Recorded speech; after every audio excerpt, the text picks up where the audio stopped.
If you've been consistently lifting weights and monitoring your diet, but you're still not seeing the body composition changes that you want, and you're starting to question, is it even possible to lose fat while maintaining or building muscle? This episode is for you.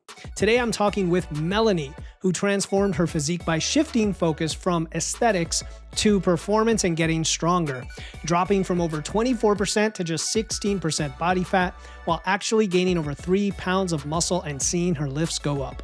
You'll discover what helped her achieve these results and the 2 most important factors of success in aligning your training, nutrition, and mindset to achieve any physique goal. Welcome to Wits and Weights, the show that helps you build a strong, healthy physique using evidence, engineering, and efficiency. I'm your host, Philip Pape, and today I've invited on one of my amazing clients, Melanie, to talk about her results and how she got there. Now, Melanie came to me initially with aesthetic goals. She had quite a bit of experience in the past with different programs and even some success, and she wanted some guidance and accountability. Together, we started shifting her focus from not only aesthetics, but also strength and performance. And she dropped around 8.5% body fat. She simultaneously built 3 pounds of muscle at a fairly, I'll say, light body weight. And we'll get into some of the numbers. And she developed a sustainable approach that keeps delivering results and more to come. So today you're going to learn how she did this, how you can apply these lessons to your own journey, some of the challenges along the way. Melanie, I thank you so much for joining me today. Hello.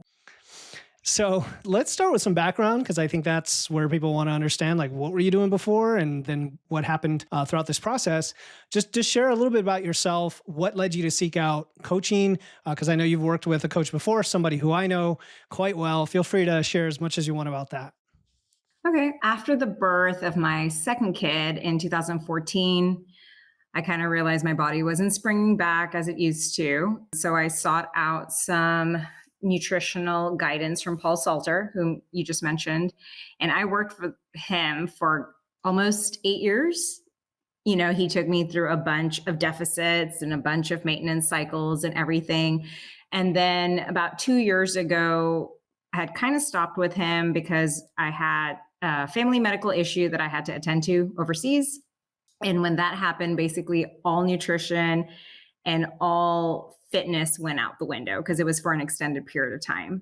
When I got back stateside, I was really struggling with being consistent with anything.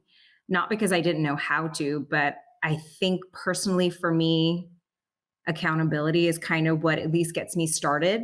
And then I can, once I've kind of seen the results, I can maintain it for the most part. And I think that's where I was struggling. Paul had recommended you. And so that's how we connected. Yeah. So for folks who follow the show for a while, Paul's actually been on twice. I was on his show, and he definitely, his career's evolved. He went into hypnotherapy, and I think he works with golf experts and professionals now. So unless you're a golfer, but good guy. And what's really cool is that, I know there's different coaches at different levels, and you already had coming in, I can tell, like a deep knowledge of, the basics for sure, like macros and how that works. But even some more advanced techniques, as well as pretty high level of awareness on some things like your connection with food, your own body and how it responds. And yet there's still more to learn, right? There's always more to learn. Yes. And so when you say accountability gets you started and then you're able to maintain, I guess people want to know, like, does that mean I need to work with a coach for 8 years or for 20 years or for all my life? What's the value of this? Like, what's going on there? They want to know. So the reason I worked with Paul for so long was because he was amazing, number one. Mm-hmm. Number two, I kind of wanted to push my body as far as it could go because I had a lot of time back then, at least. And so if I wanted to do a maintenance cycle and then I wanted to do a deficit, and I didn't want to do the deficit on my own because it's one of those things where I just want to outsource it to someone else. I didn't want to have do the mental work of thinking, what should my macros be? How long should I do this for? Because I had the privilege and luxury of working with a professional and being able to afford one. So that's kind of why we did it that way. And I'm one of those weirdos that actually likes being in a deficit. It's something about just knowing that that's what it is. And I don't have to tweak anything. Somebody is telling me exactly what to do. My brain is now freed up to have to make decisions about other things. So I think that's where working with a coach for me comes into play. Even when I was working with you, right? It was, I just trusted you 100%. Whatever you said to do, except maybe give up that one chocolate a day. Um, I was like, okay, fine. Because at the end of the day, everything is almost reversible, right? Like if it didn't work out, we could tweak it to see how my body would respond to something. It was a learning process for the both of us because it was the first time you were working with me to see how my body would respond to what we had kind of programmed, if you will. You said so much good stuff in there. Seriously. And I know it's just like natural to you, no big deal, but like for sure, having a professional to create a plan is helpful because sometimes we say, well, just listen to Philip's podcast and you'll learn all about, the macros and what rate of fat loss to go at or whatever. But even that can be overwhelming because you're like, for me, I have very specific goals and I have specific body weight and specific whatever training plan. What do I do? And so it isn't just information, it's information crafted and structured and tailored to you. Correct. The liking being a deficit. Well, let's get back to that one. Let's pin that one for a second because that'll be interesting. And I know I like working with you, Melanie, because you've got some cool, I'll call them quirks. Everybody has quirks, right? But specific things where I did need to learn about you. And you said it's a learning process for both of us. That's really, really important for anyone listening or watching. Like the point of a coach isn't to seek out a know-it-all who just like has got everything covered and is going to give you the exact perfect plan on day one. It's to seek someone who is going to work with you, to learn with you, to be humble, hopefully somewhat humble where they need to be, and then maybe more assertive where they don't need to be. And things like, how you were able to build muscle even at a fairly lean body weight, leanness, body composition, as well as lean weight, and still able to build muscle. But because the numbers don't move as much magnitude wise for you, like compared to a 300-pound dude, it's like, how do we tease out what exactly is happening? And then also the fact that you want your Ferrero Rocher, let's just admit, like, I was like, okay, I'm not going to push that one. Don't worry. Flexible diet. That's what we're here for. So yeah, I just wanted to rephrase everything I just heard you say, which I think is valuable. As far as liking being in a deficit, tell us more about that. I think that's mostly a control thing, right? It's like, it's knowing that I can push my body to somewhat of an extreme. Obviously, we're not doing bodybuilder type deficits or whatever, right? But for me, that's somewhat of an extreme compared to my maintenance and knowing that I can do it. So there's some sort of control that goes in there that I enjoy. But I also, when you're in maintenance, there's a little bit more leeway of kind of going off your macros a little bit, right? Like if your macro was, I don't know, like 70 grams of carbs or whatever, if you're in maintenance, it's not that big of a deal if you even for a week go over it, right? Because you're in maintenance and it's life and you're supposed to be able to enjoy life. When you're in a deficit, theoretically, you shouldn't be in a deficit for a prolonged period of time. So there is more of a, hey, if you want to really maximize your results in this short period of time, and short because it's completely relative to each person, you will get the results you get based on how well you adhere to your prescribed program, if that makes sense. So there is and I kind of enjoy just knowing, hey, for me, it's kind of this control thing. And then the aesthetics part of it, you do see the weight shed and you do see your body recomp happening. And that kind of just motivates you to kind of keep on track as well. So there's two aspects to it for me, at least. Yeah. And speaking of the physique, your body was fairly sensitive, I think, to like glycogen and carb swings, right? Where you can sometimes get some bloating and fluid retention, sometimes not. And I think you even started to get used to when and why that would happen. As far as the control, I totally understand that. I think people need to understand, I've said this before, fat loss is not like a joy ride. It's not, fun in the sun. It is a goal. It's a change. It's a little bit of discomfort and you're forcing your body to release energy. And the question is, how fast and hard and long do you do that for? And that's the sustainability piece. It's not like when people say, well, you can do it without hunger and you can do it without whatever. No, you're going to have some hunger, right?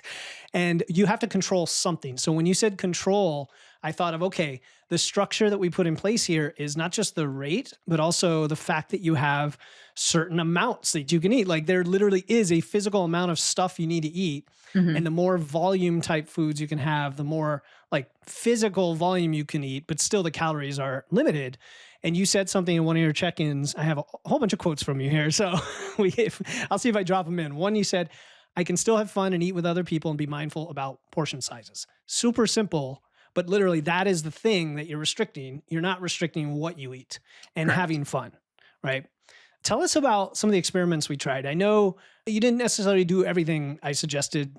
I don't mean it like that. I mean it like sometimes I said, hey, this is something we could try if you want. Like I would give you the option, such as, when we would like go higher protein when the calories were getting lean, or I know more recently we talked about sprinting, but is there any particular experiment that comes to mind that you wanted to bring up? So I think there's two things of everything that you mentioned. There's two things that I clicked with that I thought worked for me. There were other things, obviously, but those were the ones that resonated for me. Maybe three, actually. Adding fiber to my diet. I forgot to mention that when we actually started working together, I was coming off basically, like I mentioned, off that medical issue with my family.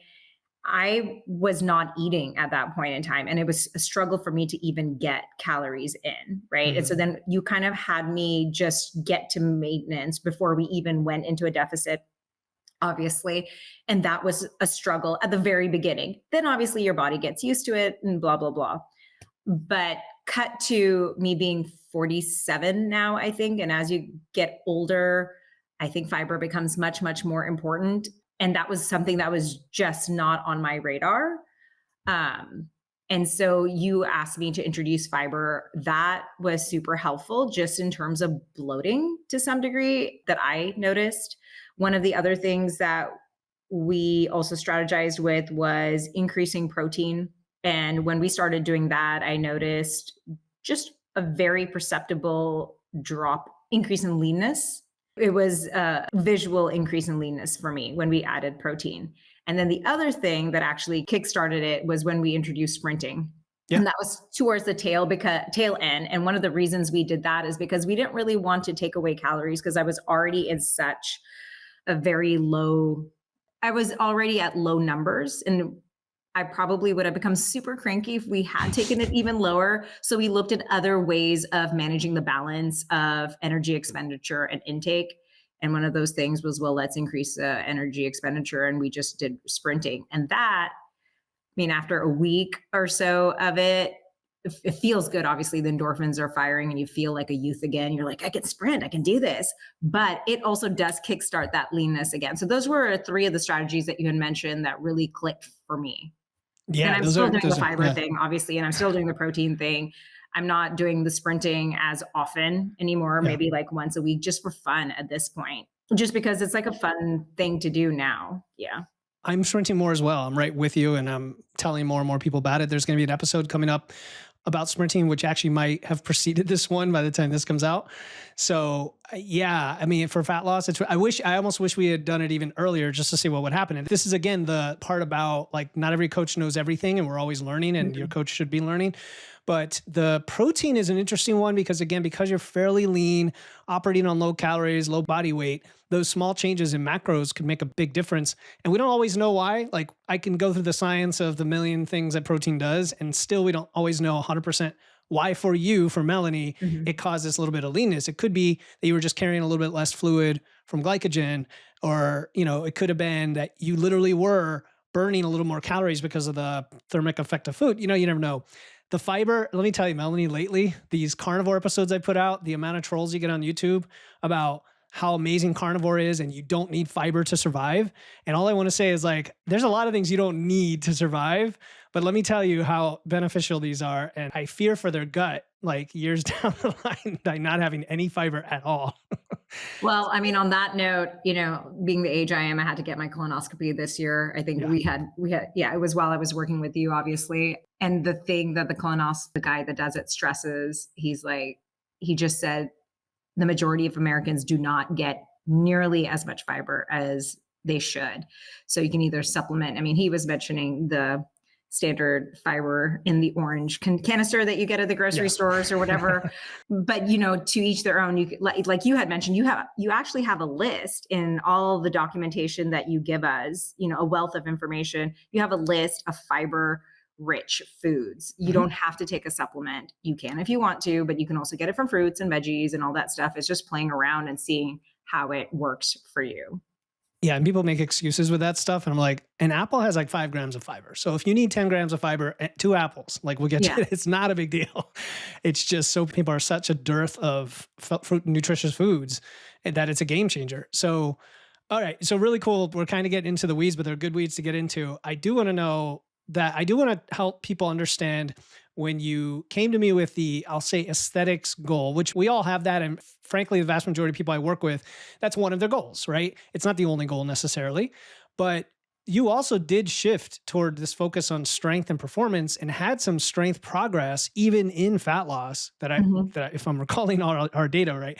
Yeah, tell us about that, like the mindset shift and then also the process. So initially, like you mentioned, I came with aesthetic goals just because I was probably half a size bigger than I usually am. So my clothes were getting snug and it was just affecting my mental state of, I feel like I'm doing everything right, but it's not working. So I should probably reach out to an expert slash professional again to kind of just get on the right track.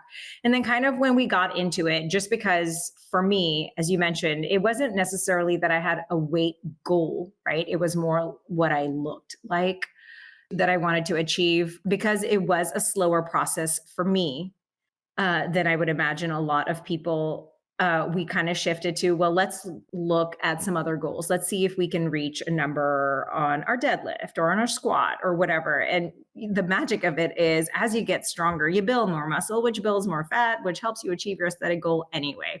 But it's just shifting your mind to it's a more achievable goal in a shorter amount of time than maybe the aesthetic goal that you're looking for. So it's these small wins along the way that keep you motivated and keep you in the game because you're just achieving these small wins and not, you can't always focus on the big prize right at the beginning. You kind of have to achieve these small goals to get to that big prize.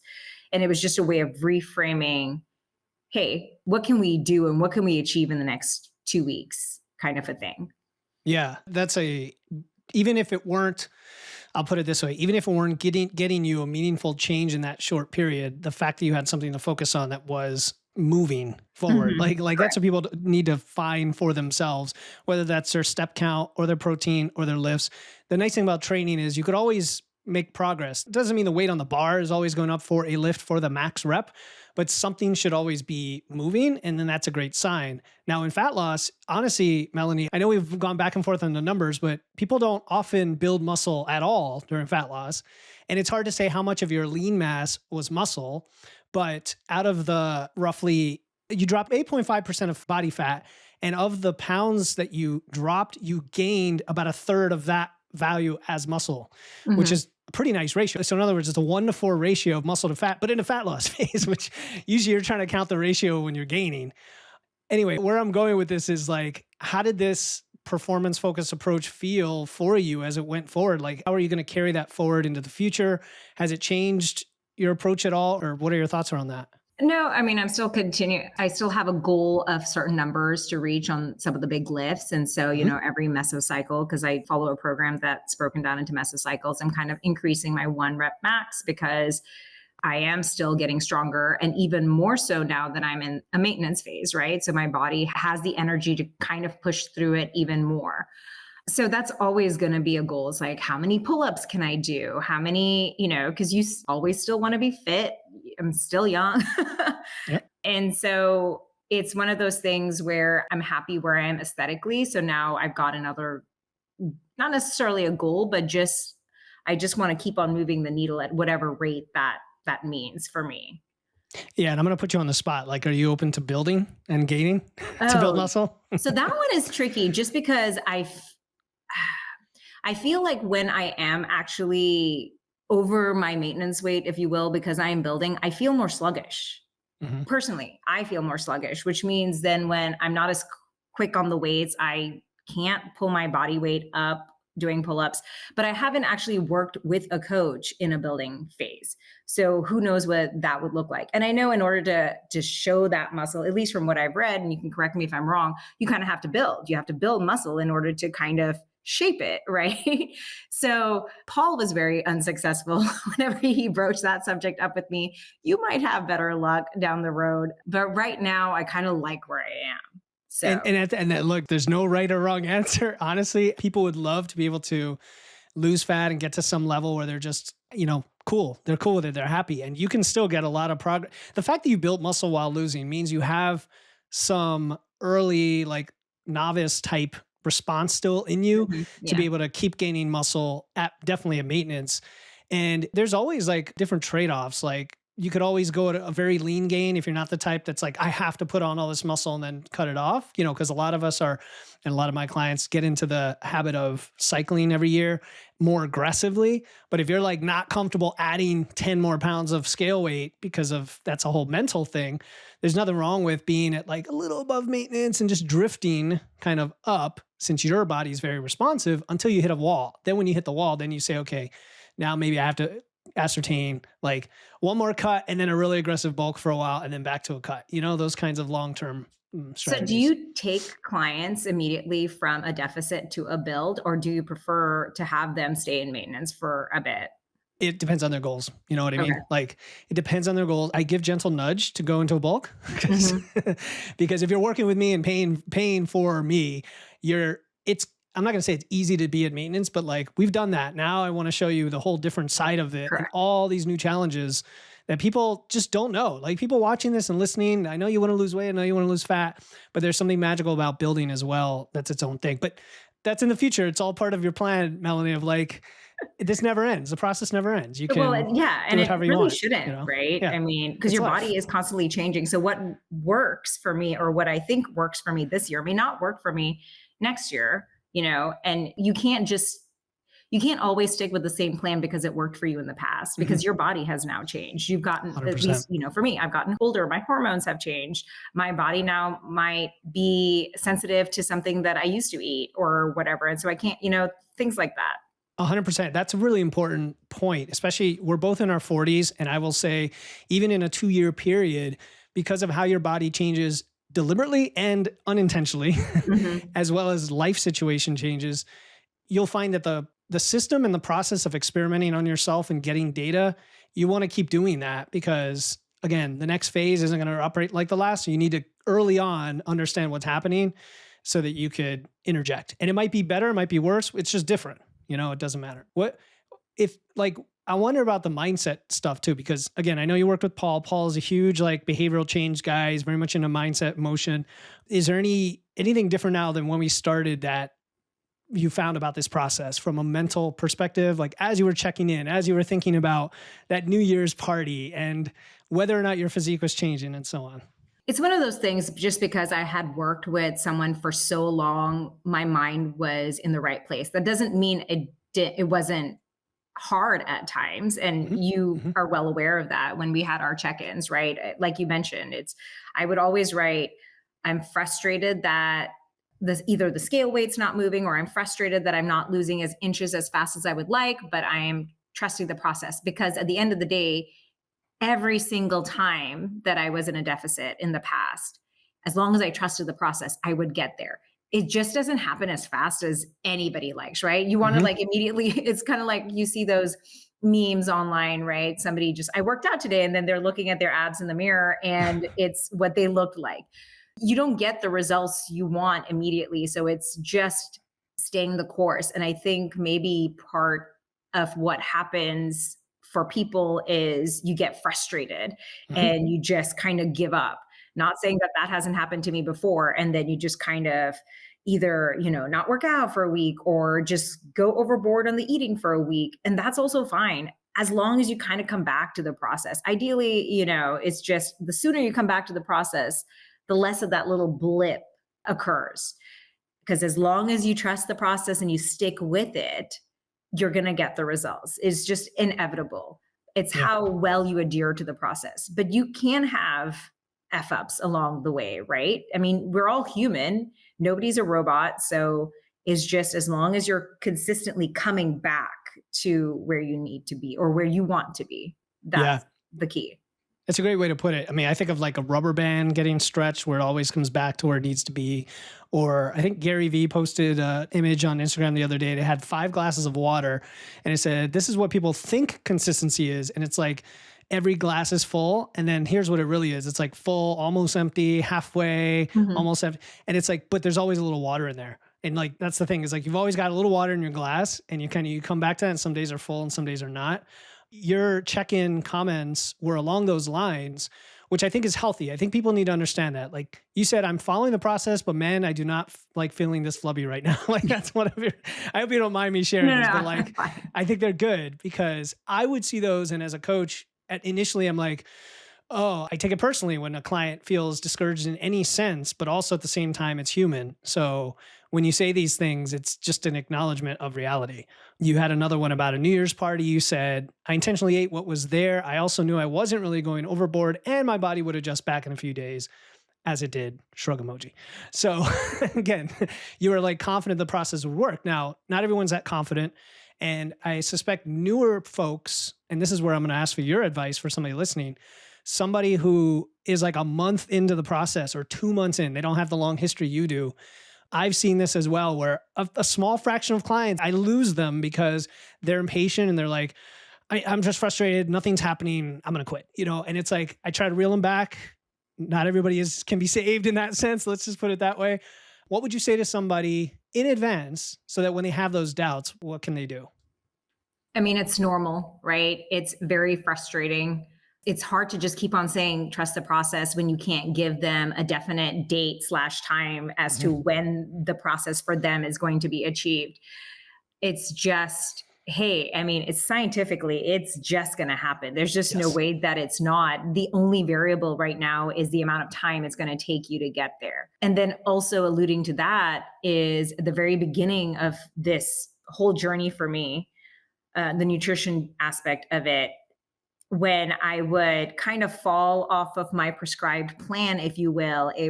I read this once. It's like, you get a hole in one tire. I would puncture all 4 tires. I'd be like, well, I went off plan. So I'm just going to go balls to the wall and I'm just going to eat everything in sight. And that took me a couple of years to go, hey, we don't need to do that, right? Okay, you ate a cookie, you ate 2, 3 cookies. Who cares? That was one meal. Every meal is your starting point, and every meal can be your starting point. Not to say that you can't also go balls to the wall for 1 day, 2 days, Mhm. 3 days, like I said.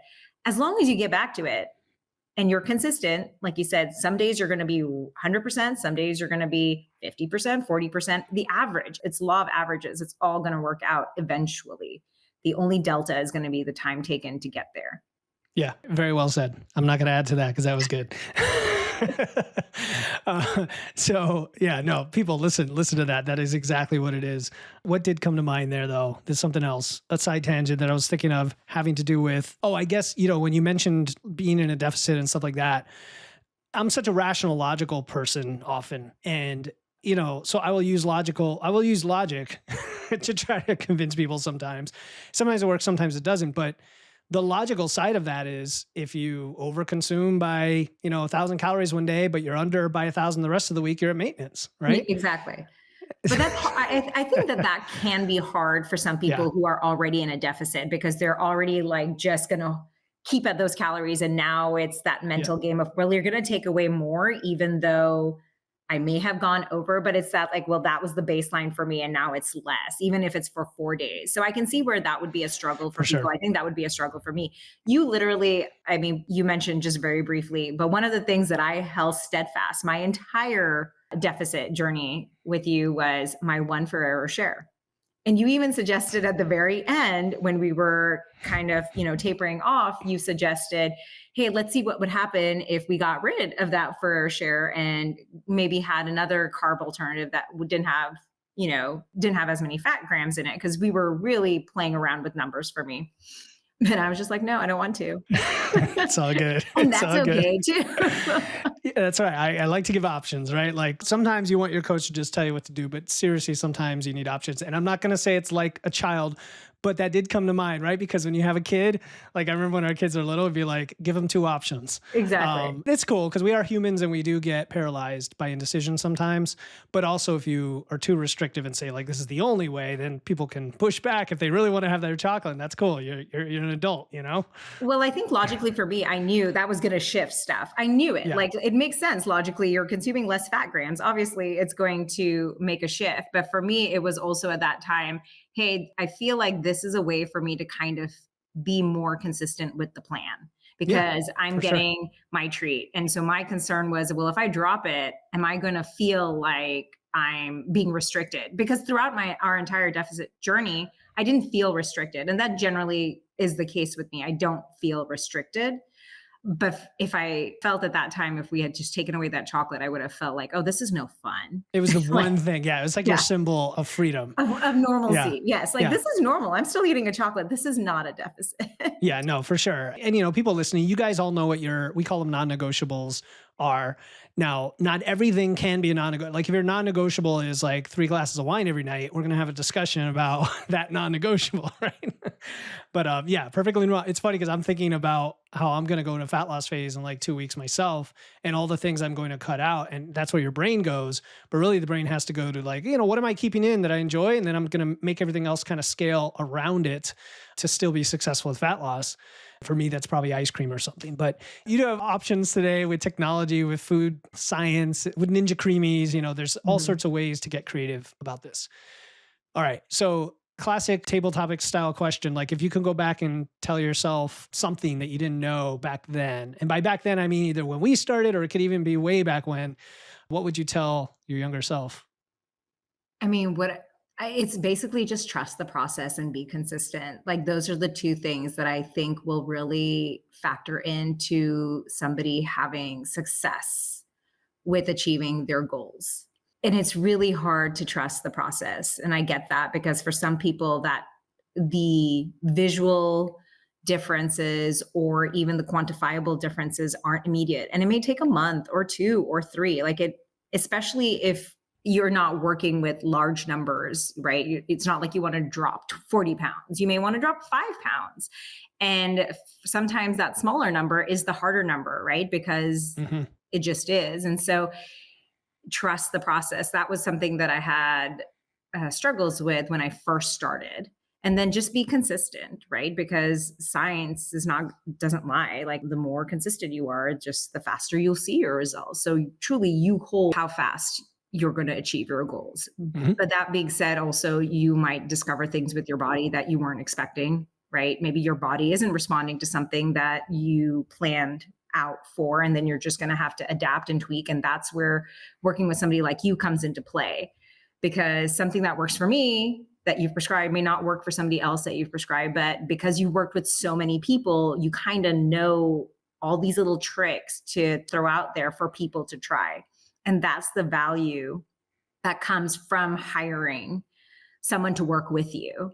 And they're working with you. You're not working for them. They're not working for you. Y'all are on this journey together. And I think that's one of the things that people also don't necessarily understand. Like you're in it as much as I'm in it on my journey, right? Because you're making the plan and I'm following it, but we both have input in what's happening too.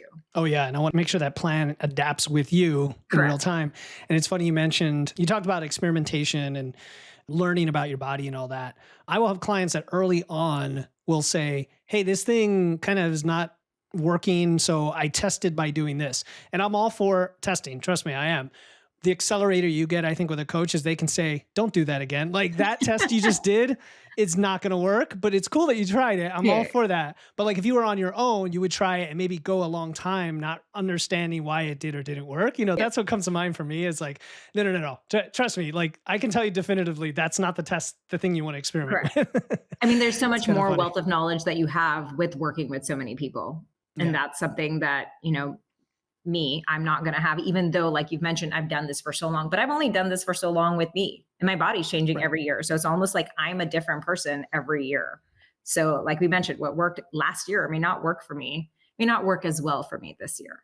For sure. Every person at every time is a unique starting point. So you've got to be willing to like open your eyes to what the data is telling you.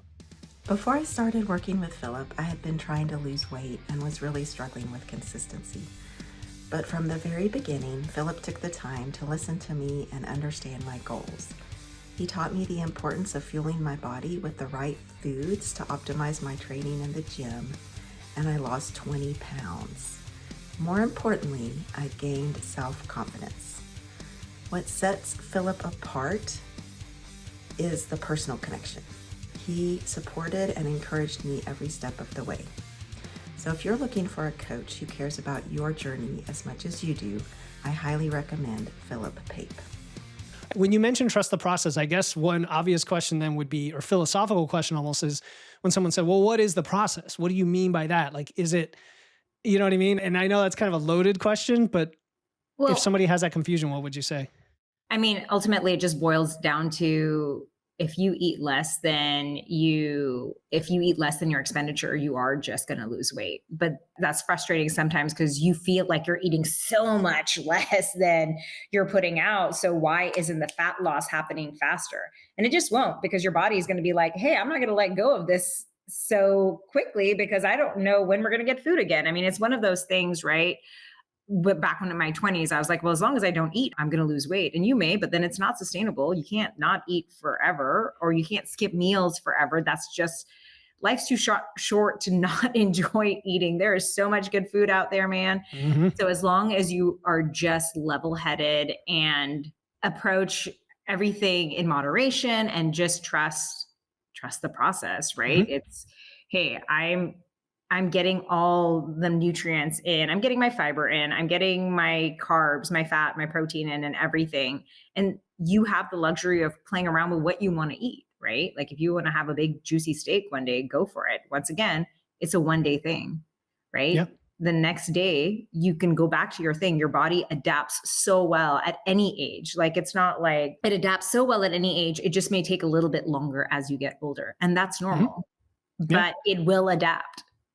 Yeah. No, I love it. You talked about energy balance. It's a fact.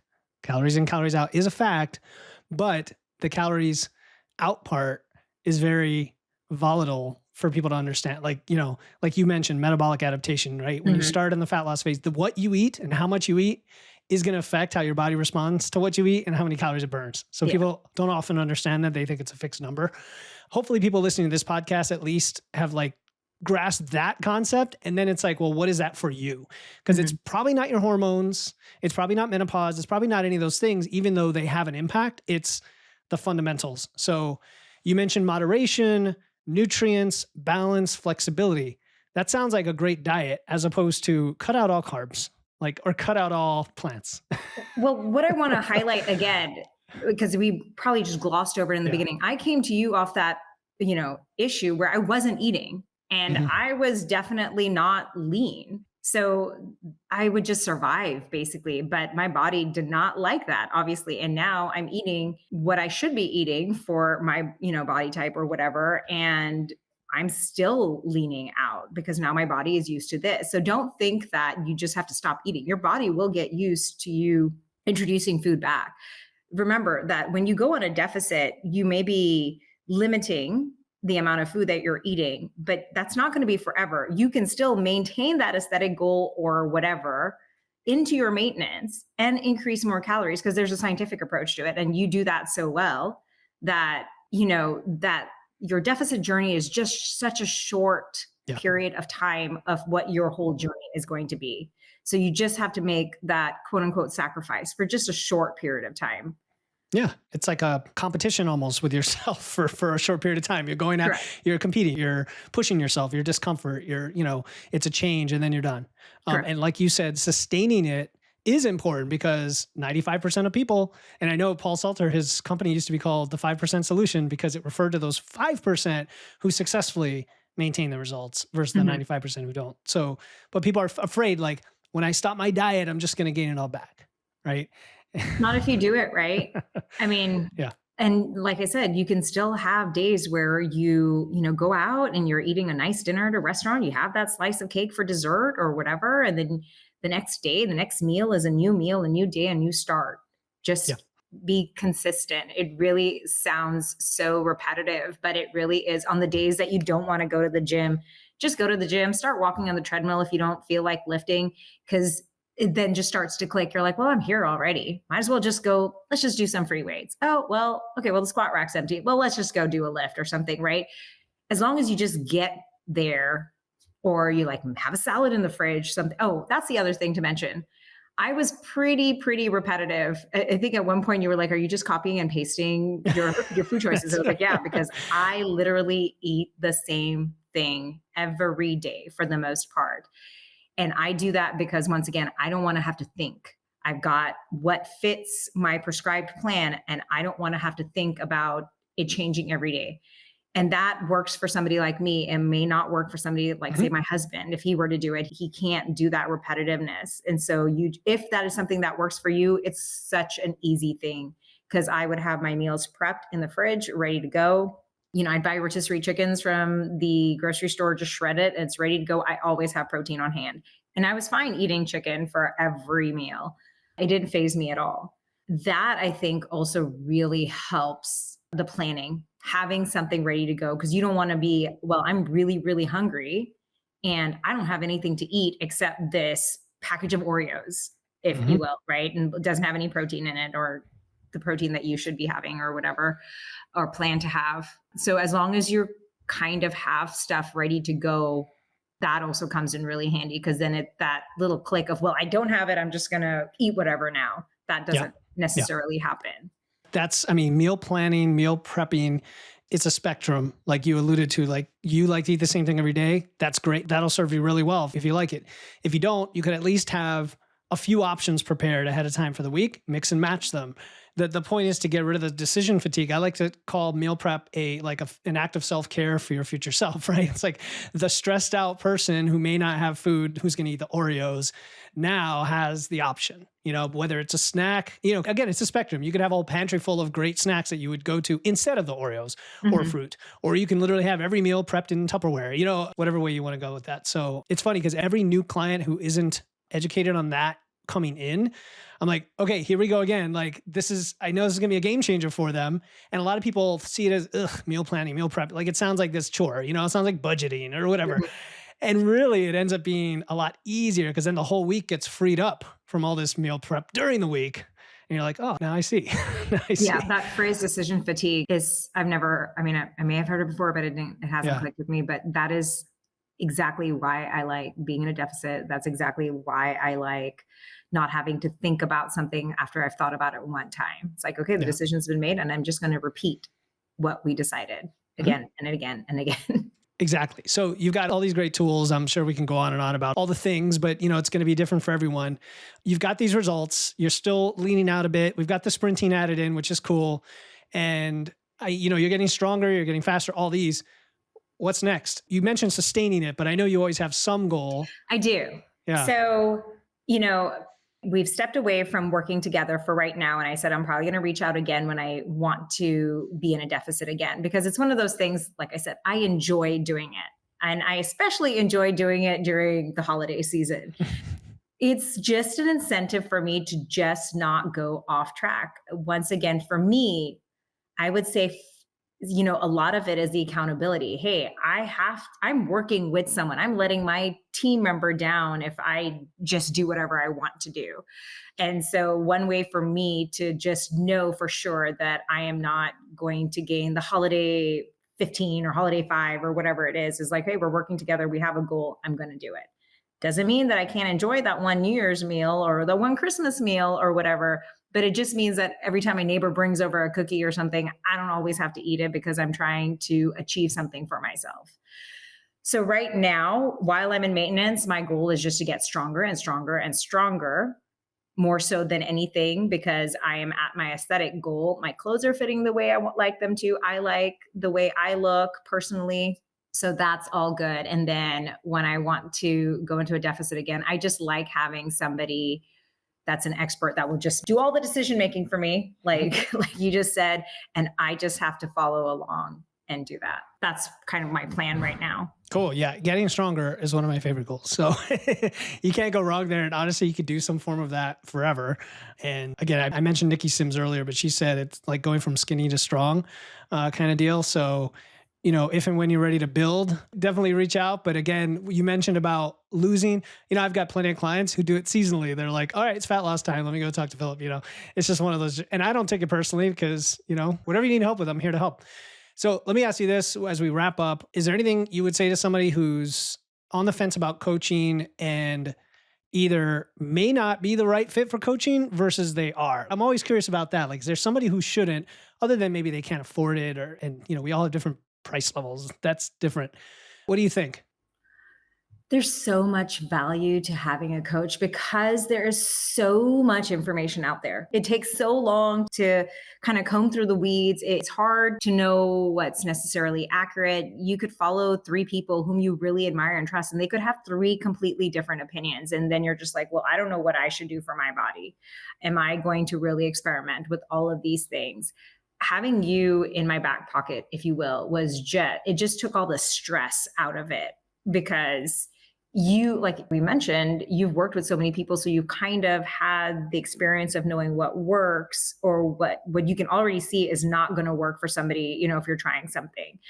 And so it's just the experience, the ability to kind of cut out all the noise, all that extra noise and say, hey, let's try this. Let's try this. Somebody, if you want that person to make all the decisions for you, great. If you want it to be more collaborative, great. Like a coach is supposed to, and this is what you do, also kind of be a therapist to kind of figure out what that person's receptiveness to which coaching style. Like, does somebody like being told what to do like me and does it? Or does somebody like being more collaborative and, and doing it that way? So I can't stress enough just how much easier it is to achieve your goals if you work with a coach. I'm not saying you can't. It's just, there's a lot of noise that gets cut out when you work with a coach. Yeah. I like the way you put that because if you're ever hitting your head against the wall about anything and you've already listened to all the podcasts and read all the books, because I've been there where I'm like, I could do this. And it's like, something's not quite cutting it. I mean, just find that person, that expert, get a referral, talk to Melanie, talk to anybody and go for it. So yeah, thanks for sharing your story today. I know there's probably a lot more we could have gotten into. I guess I'll ask you, is there anything we didn't cover? You're like, I got to tell people about this. No, I think when I remembered just meal prepping, like that was such a big thing. I can't believe I almost forgot that one, but that one does really help you kind of stick with your goals and then just be patient. It's okay to be frustrated. Just know that it will happen. Yeah. The delta is the time. It will happen. Absolutely. It will happen. It's just a matter of time. Thank you so much, Melanie, for coming on. And I'm excited to see what happens next. I'm hoping we can stay in touch and maybe get you building some muscle here in the near term. I'm going to keep saying it. I'll keep on getting stronger. So we might be there. Exactly. If you hit that wall during maintenance, you're like, why isn't it happening? It's because of the food. You're going to need more food. Yeah. All right. Well, thank you so much for coming on, Melanie. Do you want anybody to reach out to you from this, either in Facebook or somewhere else? If anybody has any questions, feel free. What's the best way to do that? Email, if you want to drop it somewhere, or do you just want me to say it? Yeah, I'll drop it in there. I'll drop it in the show notes so people can look at that. Okay. All right. Yeah, that's the best way. Awesome. Thanks so much for coming on. Thank you.